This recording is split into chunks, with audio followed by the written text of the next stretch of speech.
மதுரை மீனாட்சி பதிப்பகம். தமிழ் சுருக்கெழுத்து உயர்வேகம் நிமிடத்திற்கு 120 வார்த்தைகள். ஜனவரி 1995. குரல் கொடுத்துள்ளவர் மதுரை கூக்கி ஜெயபாலன். Ready comments. மாண்புமிகு பேரவை தலைவர் அவர்களே, நிதிநிலை அறிக்கையின் மீது நடைபெற்ற விவாதம் சீரிய முறையிலே அமைந்திருந்தது. ஆக்கப்பூர்வமான நல்ல கருத்துக்களை வழங்கிய உறுப்பினர்களுக்கும் ஆவேசமாக விமர்சனம் செய்தவர்களுக்கும் எனது நன்றியை தெரிவித்துக் கொள்ள விரும்புகிறேன்.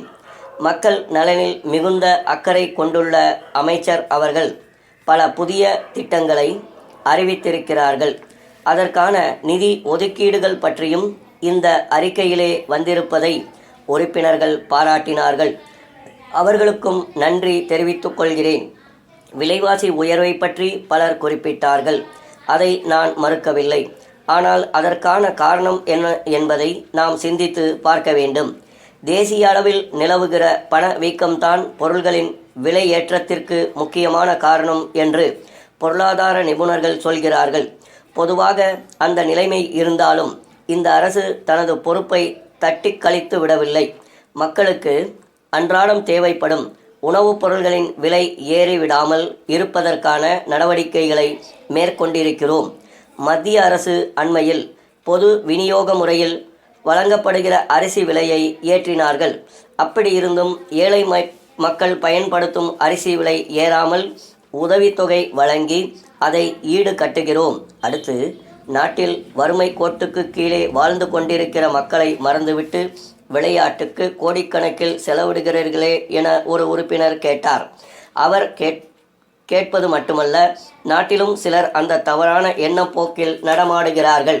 அவர்களுக்கும் புரிய வேண்டும் என்பதற்காக சில கருத்துக்களை இந்த அவையின் மூலமாக தெரிவிக்க விரும்புகிறேன்.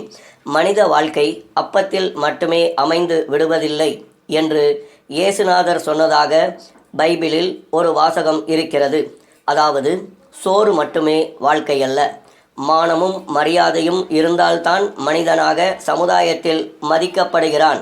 அதேபோல இலக்கியவாதிகள், அரசியல் தலைவர்கள், விஞ்ஞானிகள், கலை மேதைகள் போன்றவர்களால் ஒரு நாட்டிற்கு மரியாதை கிடைக்கிறது. அந்த வரிசையில் விளையாட்டு வீரர்களாலும் ஒரு நாடு உலக அரங்கில் கௌரவம் பெற முடிகிறது என்பதை நாம் பார்க்கிறோம். 60 கோடி மக்களை கொண்டிருக்கிற இந்திய நாடு உலக விளையாட்டு அரங்கத்தில் தலைநிமிர்ந்து நிற்க முடியவில்லை. சில கோடி மக்களை கொண்டுள்ள பல சிறு நாடுகள் வெற்றி மாலை சூடி பவனி வருகின்றன. இந்த நிலை மாறி நமது நாட்டுக்கு உரிய இடம் உலக விளையாட்டு அரங்கில் கிடைக்க வேண்டுமென்றால் தகுதியான வீரர்கள் அதிக அளவில் உருவாக்கப்பட வேண்டும். சிறந்த பயிற்சியும் உடல் வளமும் பெற வேண்டும். அந்த முயற்சியின் முதல் கட்டமாக ஒவ்வொரு மாவட்டத்திலும் விளையாட்டு அரங்கங்களும் விடுதிகளும் கட்டுவதற்கான திட்டத்துக்கு நிதி ஒதுக்கீடு செய்திருக்கிறோம். வருகிற ஆண்டுகளில் தமிழ்நாடு வீரர்களும் வீராங்கனைகளும் தேசிய அளவில் மட்டுமல்ல, உலக அளவில் வெற்றி மாலை சூடுவார்கள். நாமும் மதிக்கப்படுவோம் என்பதை சொல்லிக்கொள்ள விரும்புகிறேன். மேலும் இளைஞர்களை இந்த துறைக்கு ஈர்க்க வேண்டும் என்பதற்காக சாதனை புரியும் வீரர்களுக்கு ₹1,00,000 பணமுடிப்பு வழங்கப்படும் என்றும் அறிவித்திருக்கிறோம். எனவே விளையாட்டுத்துறைக்கு செலவிடப்படும் நிதி வீணானது அல்ல என்பதை புரிந்து கொள்வார்கள் என நம்புகிறேன்.